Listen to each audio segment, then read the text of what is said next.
नमस्कार साथियों, गहन विचार में आपका स्वागत है। आशा करते हैं आप सब अच्छे होंगे। साथियों, कौन कहता है कि ईश्वर नजर नहीं आता? सिर्फ वही तो नजर आता है जब कोई नजर नहीं आता। हर खुशी को खुशी मत समझो, हर गम को गम मत समझो। अगर इस दुनिया में जीना है तो खुद को किसी से कम मत समझो। भगवान कहते हैं, जीवन में कितनी ही परेशानी क्यों ना आए, कमजोर मत होना, क्योंकि सूरज की तपन से समंदर भी कभी सूखा नहीं करते। किसी ने सच ही कहा है, तेरे हक में काफी कुछ रखा है तेरे रब ने, तू थोड़ी कोशिश तो कर, बाकी वो सब संभाल लेंगे। साथियों, अगर आप सच्चे कृष्ण भक्त हैं तो कृपया चैनल को सब्सक्राइब जरूर करें। श्री कृष्ण आपकी सारी मनोकामनाएं पूरी करेंगे। भगवत गीता में श्री कृष्ण ने कहा है कि भगवान कभी भी पहले से किसी का भाग्य लिखकर नहीं भेजते हैं। किसी भी व्यक्ति की सोच व व्यवहार और कर्म से ही उसका भाग्य निर्धारित होता है। श्री कृष्ण ने कहा है कि किसी भी व्यक्ति के वर्तमान को देखकर उसके भविष्य का मजाक नहीं उड़ाना चाहिए, क्योंकि समय में इतनी शक्ति है कि वो कोयले को भी धीरे धीरे हीरे में बदल देता है। भगवान कहते हैं, अगर मेरा भक्त मौन होकर मेरे विश्वास पर सब सुन रहा है तो याद रहे, उसके मौन का और उसके विश्वास का जवाब स्वयं मैं देता हूं। एक प्रसिद्ध कहावत है कि भाग्य के भरोसे रहने वालों को उतना ही मिलता है जितना कोशिश करने वाले छोड़ देते हैं। दरअसल भाग्य एक बोया हुआ बीज होता है जो शुभ कर्म करके बोओगे तो आने वाले जीवन में आपके साथ चलता रहेगा। आज आप किसी का बुरा करके, किसी को धोखा देकर, छल कपट, नुकसान पहुंचाकर खुश अवश्य हो सकते हो, पर जो बीज आपने बो दिया, कल वही फसल आपको कांटों के रूप में चुभना शुरू हो जाएगी। सनातन धर्म कहता है कि कर्म और भाग्य एक ही गाड़ी के दो पहिए हैं। अगर हम कर्म करते हैं तो उसका परिणाम ही आगे चलकर हमारे लिए भाग्य का काम करता है। अगर कर्म नहीं करते हैं तो भाग्य भी उतना साथ नहीं दे पाता है। मेहनत और किस्मत, ये जीवन के दो रंग हैं जिनसे हमारी कामयाबी की तस्वीर बनती है। आपका आज किया हुआ कर्म आने वाले कल में भाग्य के रूप में सामने आता है। अपना भाग्य स्वयं लिखना पड़ता है, यह कोई लेटर नहीं है जो किसी से लिखवा लो। बहुत समय पहले की बात है, एक नगर में सत्यजीत नाम का एक राजा राज्य करता था। सभी प्रकार की सुख सामग्री और लंबे चौड़े राजपाट होने के बावजूद भी महाराज सत्यजीत व महारानी सुनीति निसंतान होने के कारण बहुत दुखी थे। संतान प्राप्ति के लिए उन्होंने बहुत सारा दान पुण्य किया, याग यज्ञ करवाए, जिससे उन्हें एक पुत्र रत्न प्राप्त हुआ। किंतु दुर्भाग्य कि पुत्र के जन्म के कुछ ही समय पश्चात एक षड्यंत्र में महाराज सत्यजीत की मृत्यु हो गई। एक दिन महारानी सुनीति ने देखा कि पालने में झूल रहे राजकुमार वीरव्रत के निकट एक अलौकिक पुरुष खद्धा है।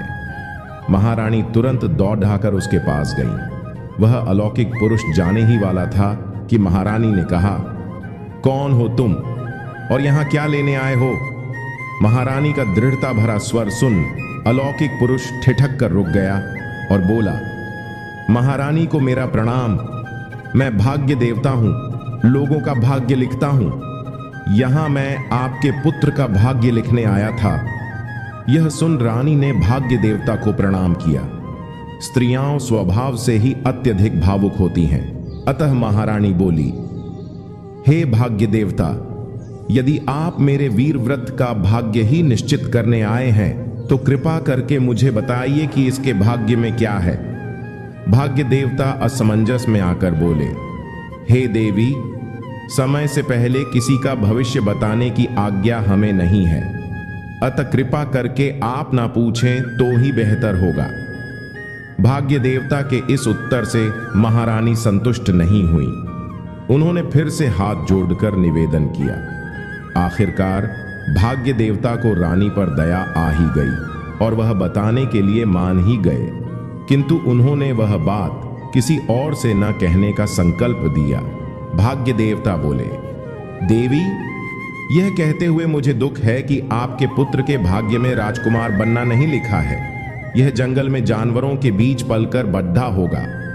भाग्य देवता की यह बात सुनकर महारानी की आंखें भर आईं।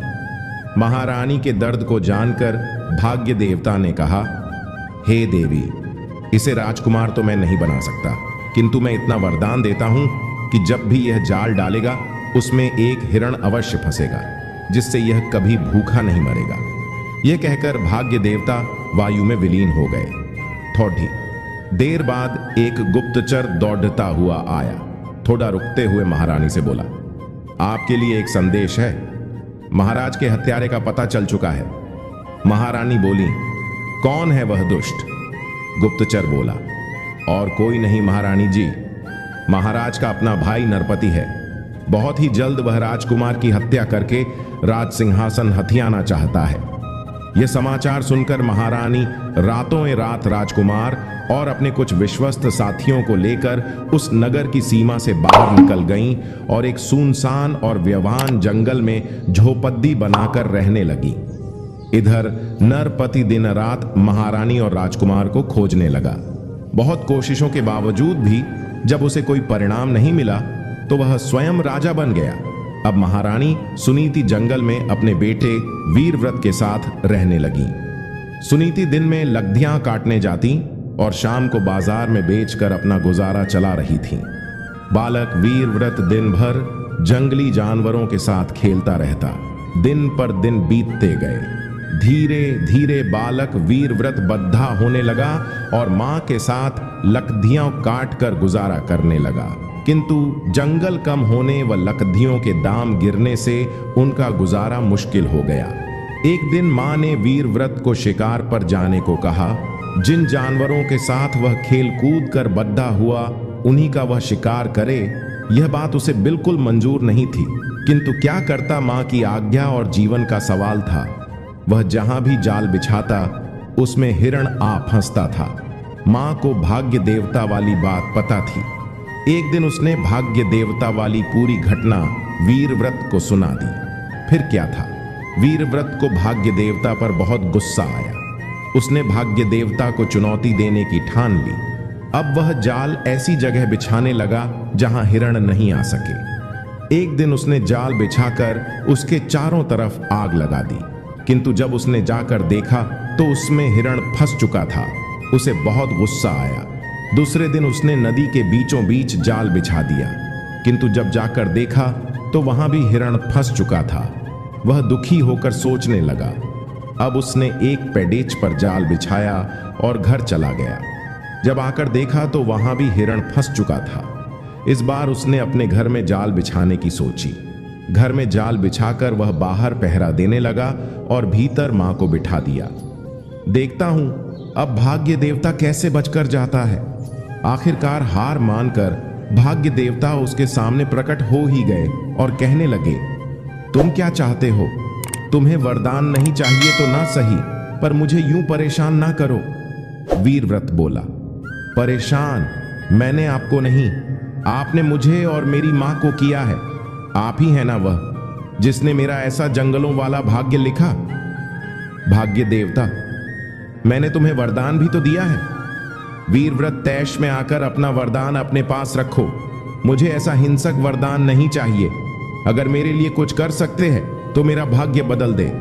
भाग्य देवता बोले, भाग्य बदलना तो मेरे हाथ में नहीं, तुम्हारे अपने कर्मों पर निर्भर है। यदि तुम अपने काकाश्री से लड़ने का पुरुषार्थ करो तो तुम्हारा भाग्य बदल सकता है। वीरव्रत को अब बात समझ में आ गई। उसने जंगली लोगों की सेना बनाई और युद्ध करके अपना खोया हुआ राज्य फिर से हासिल कर लिया। गीता में लिखा है कि आपकी किस्मत में जो भी है उसे आपसे कोई नहीं छीन सकता है। अगर आपको ईश्वर पर भरोसा है तो आपको वो सब कुछ मिलेगा जिसके आप हकदार हैं। श्री कृष्ण कहते हैं, सफलता हाथों की लकीरों में नहीं, माथे के पसीने में होती है। व्यक्ति अपने कर्मों से महान बनता है, न कि अपने जन्म से। किस्मत के पन्ने वही पलटता है जो दिन रात मेहनत करता है। श्री कृष्ण कहते हैं, उनके कर्जदार और वफादार हमेशा रहिए जिन्होंने आपके बुरे समय में आपका साथ दिया। अंजाम की खबर तो कर्ण को भी थी, लेकिन बात तो मित्रता निभाने की थी। बुरे कर्म करके अच्छे भाग्य की कामना करना बेकार है, क्योंकि यदि हमारे कर्म अच्छे हैं तो हमारा भाग्य भी सुंदर ही होगा। बहुत पुरानी बात है। दो दोस्त थे। रास्ते में एक बूढ़ा सन्यासी दौड़ाता हुआ भागा आ रहा था। दोनों दोस्तों ने उसे रोका और पूछा, क्या बात है, भाग क्यों रहे हो? सन्यासी बोला, पीछे से शेर आ रहा है, आगे जंगल की तरफ भागो। दोनों दोस्त डरे सहमे जंगल की ओर चल पड़े। जैसे जंगल में प्रवेश किया, उन्हें एक पोटली मिली। पोटली खोलकर देखा तो आंखें चौधिया गईं। पोटली में सोने के सिक्के भरे पड्डे थे। दोनों दोस्त बहुत खुश हो गए। सोचा इतने में तो दोनों की जिंदगी आराम से कट जाएगी। फिर पहले दोस्त ने सोचा, अगर सारे सिक्के मेरे हो जाएं तो मेरे वारे न्यारे हो जाएंगे। उसने दूसरे को बोला कि जा भाई, मैं खाना तैयार करता हूं, तुम पानी की व्यवस्था करो। दूसरा पानी की खोज में कुएं के पास गया और पानी लेकर वापस जैसे ही आया, पहले दोस्त ने उसके सर पर भारी पत्थर से वार किया। दूसरा दोस्त वहीं ढेर हो गया। पहला दोस्त मजे में वहां से निकल गया, पूरी पोटली लेकर अपने भविष्य के बारे में सोचते हुए। थोड़ी दूर चलने के बाद उसे भूख लगी। सोचा थोड़ा खा लूं। आराम से खाना खाया और दोस्त का लाया हुआ पानी पीने के बाद चलने को हुआ। अरे ये क्या! जैसे 2 कदम बढ़ाए वैसे खून की उलटी आनी शुरू हो गई, क्योंकि दूसरे दोस्त ने पानी लाते समय पानी में जहर मिला दिया था। गीता में श्री कृष्ण कहते हैं कि हमारा भाग्य हमारे ही अतीत के कर्मों का फल है। उसी तरह हम आज जो कर्म कर रहे हैं वो हमारे आने वाले कल को निर्धारित करेंगे। इसलिए हमें हमेशा अपने कर्म अच्छे रखने चाहिए ताकि हमें इसका फल भी अच्छा ही मिले। किरण चाहे सूर्य की हो या फिर आशा की, जीवन के सभी अंधकार मिटा देती है। अपना भाग्य हमेशा अपने हाथों द्वारा किए गए कर्म के जरिए लिखना होता है, क्योंकि ये कोई लेटर नहीं है जो आप किसी से लिखवा लेंगे। ईश्वर कभी भी किसी के भाग्य को नहीं लिखता है। यह तो जीवन के हर मोड़ पर हमारी सोच, हमारा व्यवहार और हमारा कर्म ही इसे निर्धारित करता है। जीवन में हमेशा उन्नति उन्हीं लोगों की होती है जो हमेशा प्रयत्नशील होते हैं। सिर्फ और सिर्फ भाग्य के भरोसे बैठने वाले लोग हमेशा दीनहीन बने रहते हैं। भाग्य के भरोसे बैठे रहने पर इंसान का भाग्य हमेशा सोया ही रहता है, लेकिन जिस पल आप साहस पूर्वक उठ खड़े होते हैं कर्म के करने के लिए, आपका भाग्य भी उठ खड़ा होता है। जो लोग भाग से ज्यादा कर्मों पर भरोसा करते हैं और कर्म करते रहते हैं, उन्हें देर से ही सही पर सफलता जरूर मिलती है। इंसान का सबसे बड़ा धर्म है अच्छे कर्म करना, और जो लोग अच्छे कर्म करते हैं उनके जीवन में हमेशा सुख शांति बनी रहती है। जीवन में गिरना भी अच्छा है, औकात का पता चलता है। बरहते हैं जब हाथ उठाने को तो अपनों का पता चलता है। दिमाग ठंडा हो तो फैसले गलत नहीं होते, और भाषा मीठी हो तो अपने दूर नहीं होते। सोच का ही फर्क होता है, वरना समस्याएं आपको कमजोर नहीं बल्कि मजबूत बनाने आती हैं। गीता में कहा गया है कि आप किसी का भाग्य नहीं बदल सकते, लेकिन अच्छी प्रेरणा देकर उसका मार्गदर्शन तो कर ही सकते हैं। श्री कृष्ण के अनुसार जीवन में कभी मौका मिले तो सारथी बनना स्वार्थी नहीं। श्री कृष्ण कहते हैं, कर्म वो फसल है जिसे इंसान को हर हाल में खुद काटना ही पड़ता है। इसलिए हमेशा अच्छे बीज बोए ताकि फसल अच्छी हो। गीता के अनुसार हर इंसान में कुछ ना कुछ प्रतिभा होती है, लेकिन अक्सर इसे लोग दूसरों के जैसा बनने में नष्ट कर देते हैं। साथियों, अगर वीडियो अच्छी लगी हो तो कृपया चैनल को सब्सक्राइब जरूर करें।